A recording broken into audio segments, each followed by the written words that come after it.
Alright, so here's a heads up and a bit of a warning to all you freedom-loving gun owners out there. You should know by now that Obama just pushed through some executive orders on gun control. In other words, he wants to further restrict your rights as law-abiding citizens when it comes to owning guns. Now, I urge you guys to go out there and search out these executive orders for yourself, get the exact verbiage so you can truly understand what I'm talking about here.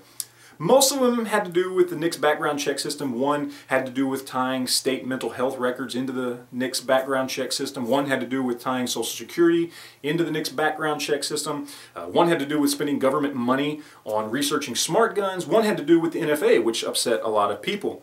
But there was two in particular that bothered me the most. Now, on their own, they don't seem that bad, but when you tie these two together, they paint a very clear picture as to what Obama and the ATF and the Department of Justice are really trying to do when it comes to regulating firearms in this country.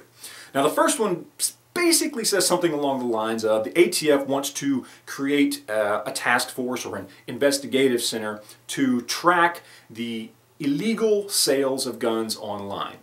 Illegal. Now, that doesn't make much sense when you think about it, because where can you go to buy a gun illegally online?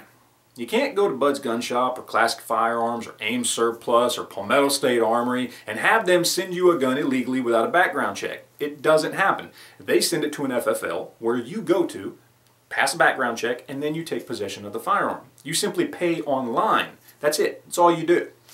So that problem doesn't exist. Contrary to what they've been saying for years now, criminals cannot just go online and buy guns without a background check. It is a non-issue. It is a problem that is not there. They are simply lying to us all. Now, the other executive order basically says that there's going to be a new set of regulations when it comes to the definitions behind who does and doesn't classify as somebody who should be selling firearms under an FFL. They also state in there that basically it doesn't matter where you sell this firearm. Gun show, your home, online forum, van down by the river, doesn't matter. If you fit these criteria, which by the way, they control the criteria and can change at any moment, you should have a license to sell a gun. And if you don't have a business license and you don't have an FFL to sell that gun, well, you're in trouble. Now, I don't know about you guys, but I sell guns online sometimes. I go to Facebook pages we have here in Texas, Texas Gun Trader. There are forums out there. Hell, I've even sold some guns on Craigslist before. And I've bought guns, and I've traded guns at those places as well. And I'm sure a lot of you guys out there have too. So this is why these two executive orders, when pushed together, become so worrisome. Because now we have the ATF basically setting up a monitoring system to track online gun sales.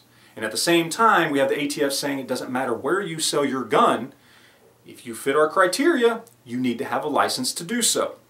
So basically what they've done is say, we're going to start monitoring Facebook. We're going to start monitoring your forums. We're going to start monitoring Craigslist. We're going to start monitoring your gun traders on a state level.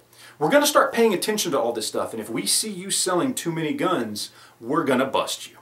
So this is something we all have to worry about, because now they're infringing on our right to sell private property. And this is a bad thing. This is how they want to get us. So there's not really much we can do about it right now outside of contact our representatives and be damn sure we vote for the right person when it comes to election time next year. Other than that, I will just simply say this. Watch your backs. Don't sell guns too often online, at least not in the same place. Sell one on a Facebook forum. Sell one on your local forum. Sell one at a gun trader. Sell one at a gun show. Go to your gun shop and sell one. Unfortunately, they are now going to be watching how many guns you sell and where you sell them. It will be harder for them to tie you to gun sales if you do them in different places. And I urge you guys to do this because you have the right to sell your firearms. Now, if you're like myself, you don't sell them a lot. I basically sell a gun when I want to buy another one. I don't do it as a business. Most of us don't. Sure, there probably are a few out there that do try and make a business out of it, and they're doing it illegally. But 99.999% of us don't do that. And the government knows this. They simply are looking for more ways to control us by restricting how we get access to firearms. That's what it boils down to. So, again, guys, be careful, watch your back. And oh, by the way, Obama, fuck you.